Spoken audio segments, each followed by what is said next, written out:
हम भखले रहनी कि आनंद का बियाह हो जाई तो हम सत्यनारायण भगवान का कथा सुनब। अरे तो कहाँ देर भइल बा? रोपनी उपनी खत्म हो गइल बा, काम धाम से हम फ्री हो गइल बानी। जब कहू तब पंडित जी से बुला के कथा सुन ले। अरे आनंद माई इली ई महीना का वेतन गिल्ली ना। अब खाला बुझा, खाला बुझा खा। ए बेटा, आंचल के भी तो तनख्वाह मिल गई होगी ना? हाँ माई मिल गई है, अभी बुलाओ थे। आंचल। हाँ जी। आंचल आपन तनख्वाह माई की दे दा। हम अपन सैलरी और माई के कहे दी? अरे काहे कि वही वेतन से माई पूरा घर संभाले ली। हम और भाभी दोनों लोग सैलरी माई के दे ले। मैंने दिन भर मेहनत हम करी और पैसा रम माई के दी। हम अपन सैलरी अपने मम्मी के भिजवा देले बनी। अपन मम्मी के भिजवा देलू? काहे हो? तू रहबू एजा, खइबू एजा और तनख्वाह अपने मम्मी के। वैसे छोटको तू गलत करो, तू सैलरी माई के देवे के चाहिए। पारुल के देखा सैलरी सब माई के देनी। कौनो गलत नहीं काम करत हम। हमार नौकरी हमार मम्मी पापा लगवेले बड़ा, तो सैलरी के भी हकदार उहे भइलन। और वैसे भी दीदी के दिहल तो बनेला, काहे से कि भैया जी घरे बैठल रोटी तो रेनी। आचल जबान संभाल के, हमार पति तोर कमाई ना खाए ले। जब तू हमार पति के कुछ बोल, पति कमाए चाहे पत्नी, का फर्क होला? कोनो फर्क नहीं के, लेकिन जब हमार पति घर के कुल खर्चा देते बड़न तो हम काहे दी? वैसे भी जब भैया जी अपन कमा के पैसा देवे लगम तो हम सोचब देवे के। अरे वाह, बराबरी तो तू बहुत बढ़िया से कहलू कि जब हमार बड़का कमाई तब तू सोचबू। और चीज में काहे ना बराबरी करेलू? न घर के काम करबू, न अपन तनख्वाह देबू, खाली रोब झड़बू हमरा पे। जब रउरा हमरा पे शासन करब तो हमरो रोब सहे के पड़ी। हम कमाएब और रउआ खाएब। आंचल तू अपने मम्मी पापा से ऐसा बतियावेलू? खबरदार, जे हमरा मम्मी पापा के बारे में एक शब्द बोलनी था। अच्छा, अपन माई बाबूजी पर आई तो खबरदार। जे अपन सास ससुर की इज्जत ना करेले तो ओकर माई बाप की क्या इज्जत करी? ज्यादा घमंड मत दिखाओ सरकारी नौकरी का। तोहरा नियन बड़की भौजी भी सरकारी टीचर बाड़ी, बाकी तोहरा ले बहुत बढ़िया बाड़ी। बस अगर एक भी शब्द रउआ लोग हमरा के कुछ बोलनी था, भूल जाएम हम कि ई हमार ससुराल है। और हमरा के दबावे के कोशिश भी मत करब। बुझाई? अरे अरे तू खड़ा खड़ा टुकुर टुकुर मुंह का देखता रहा। अपने में रहू को समझाना सकता बा? का समझाई? कौन उनके गलती बाय में? अरे जब कोनो गलती रहता तब उनसे झगड़ा करब। घर में घुसते कला शुरू हो गई। जाए आनंद, हम ना जानत रही है कि ऐसा डसे वाली मेहरारू ले बा। आई हो दादा।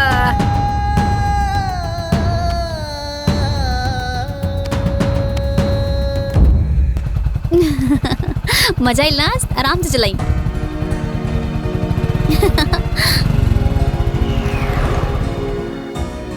अम्मा जी चाय।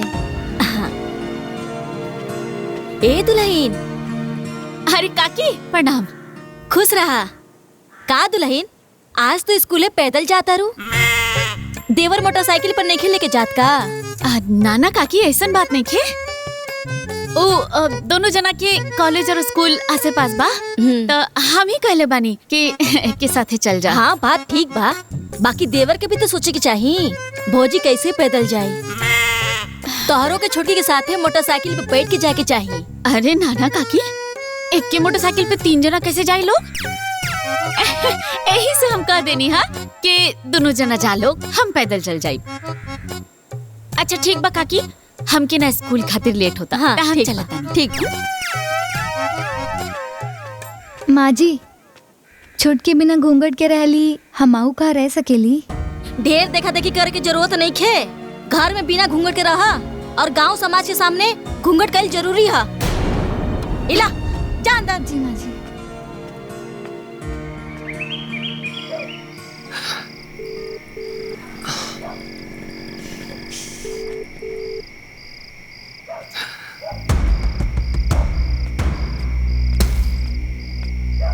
का भेल रे? आनंद के फोन लागल? घंटी जाता फोनवा ना उठाओ तुमन।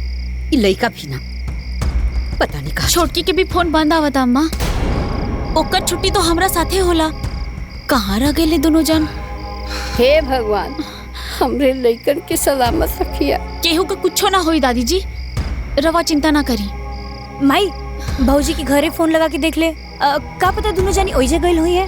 हाँ, अरे रउआ समधी जी के फोन लगा के पूछी ना। हम आवत बाजी हाँ लगाओ तो। आज तो मजा आ गया।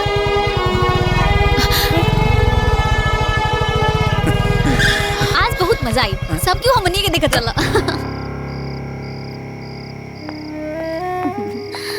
लौकता हमरा कि तोहरा के बहुत मजा आ गइल बा। कहाँ रहले तोनी के इतना रात तक? तुम आई आंचल के घूमे के रहे, यही वजह से लेट हो गई। अरे घूमे के जाए के रहे तो कम से कम बतावे की चाहत रहे ना। पूरा घर भर परेशान बतौनी खातिर, और तोहनी के कोनो मतलब ही नहीं। हम इतना फोन लगाओ तो नहीं, फोन काहे ना उठाओ तला। अतहर फोन काहे बंद आवता आंचल? अरे अरे, एक साथ इतना क्वेश्चन? बुझाता हमनी के कोनो गुनाह कर देले बनी जा। अरे मन कैले से घूमे के चल गए नहीं जा। ए में इतना काहे रोवा लोग गरम होते नहीं लोग। बेटी पतोह के देर रात तक बाहर ना रहे के चाहिए। गांव समाज के चार लोग चार किस्म की बात करेला। वो लोग के नहीं पता का कि हमनी के पति पत्नी है जा, और शादी के पहले भी हमनी कैसे घूमत रहनी जा।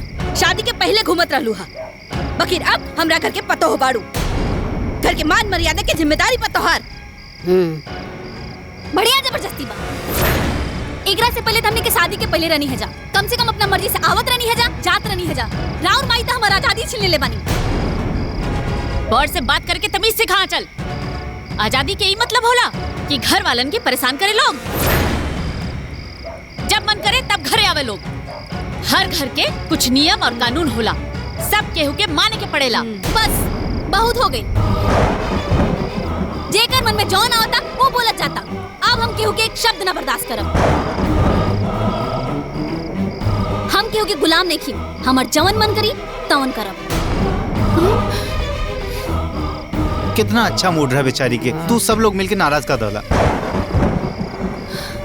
का बताई तू लोग के? अरे अपना मेहरारू की परेशानी लौकता तोहरा के, अपन माई की परेशानी ना। बहुत बढ़िया करत आ रहे। आंचल, ए आंचल। अरे छोड़ा ओकरा के, जाके सूता। ढेर रात हो गई बा, जा। चला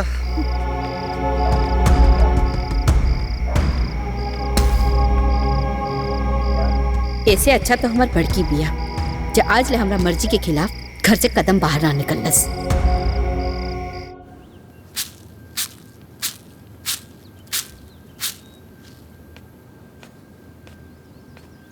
अम्मा जी,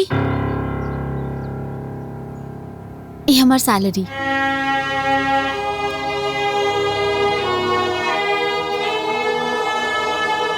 गिन ली अम्मा जी, पूरा बा। ए दुल्हन, ई तोहार हा। का भइल अम्मा जी?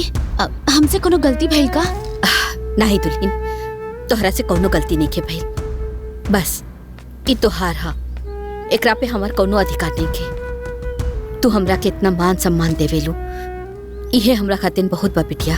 अम्मा जी, हमार तनख्वाह के ऊपर, हमार ऊपर, सब पर राउर हक बा।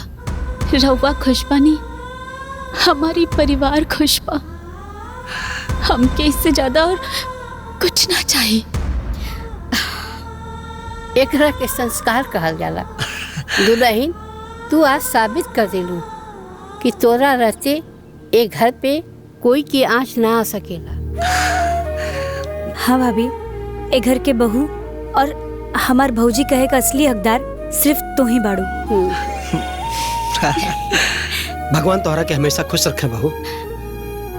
काश सबकर पतो तोहरे जैसन सोच रखत। वाह, हमरा के देख के अच्छा लागत। जब कोनो लड़की केहू के घरे बहू बन के जाले त माई बाप से ज्यादा डर हमरा जस पति के लागेला। कहीं ऐसा ना हो कि परिवार में बंटवारा करा दे। आज हमरा यकीन हो गइल बा कि तू बाड़ू ना तो हमार परिवार हमेशा खुश रही। हाँ। हमरा के अपन पतोहिया पे नाच बा।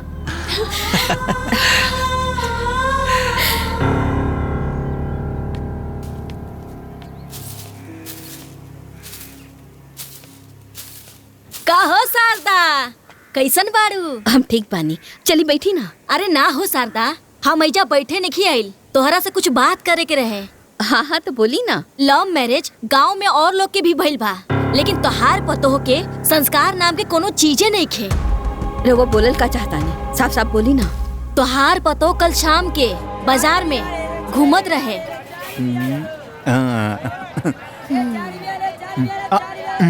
तू देखा, ई त शारदा के छोटी पतोहिया दिया। ई का करत दिया? ई त गोलगप्पा खा दिया। अम्मा जी सुनी, आओ देखी, शारदा काकी की छोटी पतोहिया फुल्की खातिया। ए सुना सुना सुना। हाय रे, हाँ देखा तानी अम्मा जी। तू ही बतावा, बेटी पतोह के शोभा देता का? गांव समाज तोहार पतोह के बारे में कैसन कैसन बात करता। तनी संस्कार सिखा दे तू। हमरा के जोन लागल हम बता देनी, अब तू सोचा। हम जाता।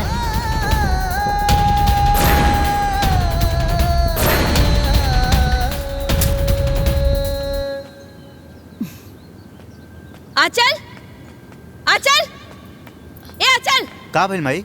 कारे ते काहे हमरा घर के इज्जत बाहर नीलाम करे पे लागल बाड़े? हाँ?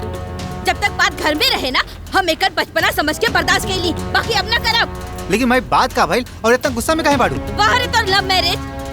कल बाजारी में कौन गुलछड़ा उड़ावत रहले हा? पूरा गांव मोहल्ला के पता बा। गोलगप्पा खाइल गलत बात बा। लोग का सोचता ओसे हमरा कोनो फर्क नहीं के पड़े वाला। और वैसे भी हमनी के लव मैरिज के लिए बनी जा। लोग जवन सोचता सोचत रहे, हमरा कोनो फर्क नहीं के पड़े वाला।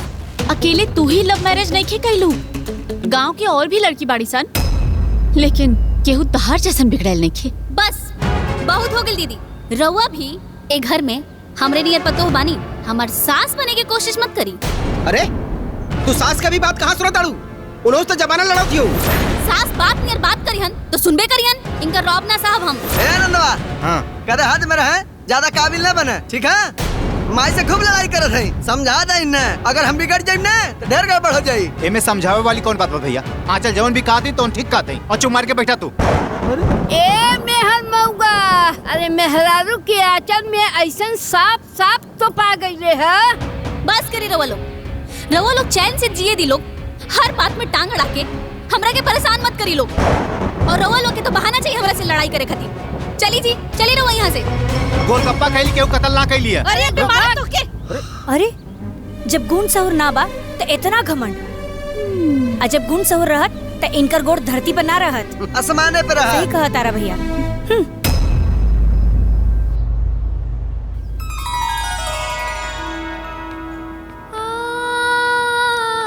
बहुत सुंदर बिया।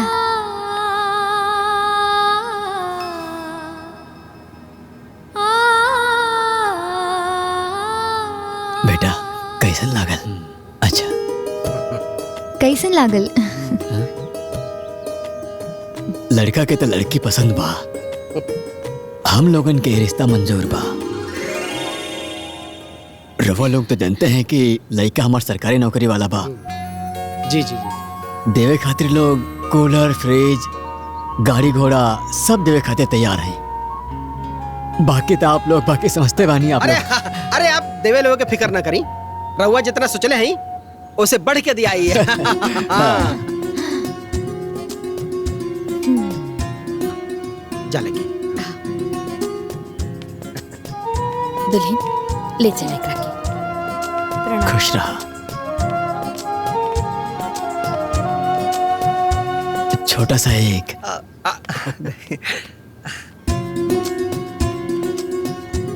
अच्छा था। अब हमने अच्छा। की आज्ञा दी, सब इंतजाम करेंगे। अच्छा हाँ अच्छा प्रणाम। शादी की खुशी तो देखा, अभी से मन में लड्डू फूटता।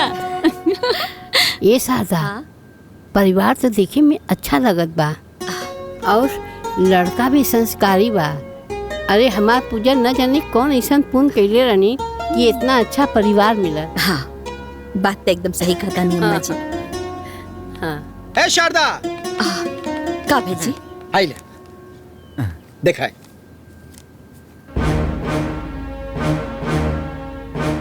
इतना सारा सामान, अरे इतना पैसा कहाँ से आई जी? अरे तू बेकार चिंता करत रहो। अरे जेकर दू को भाई होखे, बाप होखे, दू को सरकारी नौकरी करे वाले भौजाई होखे, सब तक कमे बाय करे लिए। ठीक कहा तो बाबूजी। अरे अपने पूजवा के बियाह धूमधाम से करल जाई। अरे हमरा पूरा भरोसा बा कि पूजा के ब्याह में बड़की बराबर के सहयोग दी, बाकी छोटकी सहयोग दी, ई हमरा के भरोसा नहीं खे। ठीक कहते नहीं दादी, हम सहयोग ना करब। अरे रवा लोग के लड़की आई, रवा लोग इंतजाम करी। ए छोटकी दुल्हन, लड़का सरकारी नौकरी वाला बा, निम्मन बा, तू जितना के भी मदद करबू ना, हम सूद समेत लौटा दे। हम 1 रुपया के मदद ना करब। लड़का के सरकारी नौकरी बा त दहेज दिहल जाई। ऐसे त राउर लड़का भी प्राइवेट टीचर बाड़न, जबकि हम सरकारी नौकरी, त ए हिसाब से त रवा लोग के हमरा दहेज देवे के पड़ी। आंचल, तहरा खातिर समाज के नियम ना बदल जाई। अरे तू ही परिवार के सदस्य बाड़ू, ऐसे तो तोके माई बाबूजी की मदद करके चाहिए। तू तो उल्टे बात करताड़ू। हम कौनो उल्टा बात नहीं करत। हमार बाबू माई जी तिलक दे के ऐसे निकन भेजले कि हम पूजा के ब्याह के इंतजाम करी। हे आनंदवा, पूजा तोर बहिन ना का हैं? अरे तब खड़ा होकर चुपचाप सुनत का है? कुछ बोलना बहुत है। हाँ चल ठीक कहता नहीं भैया, का जरूरत सरकारी नौकरी वाली लड़का से ब्याह करे के? का जरूरत बा? अरे भाई है कि कसाई रे, सब सोचला कि अपना बहन के भविष्य सुधर जाए और तू की जरूरत है ना समझ में आता। अरे पैसा नहीं खे तो पूजा से कह दी कि उसे प्यार करके भाग जाओ ओकरा साथे।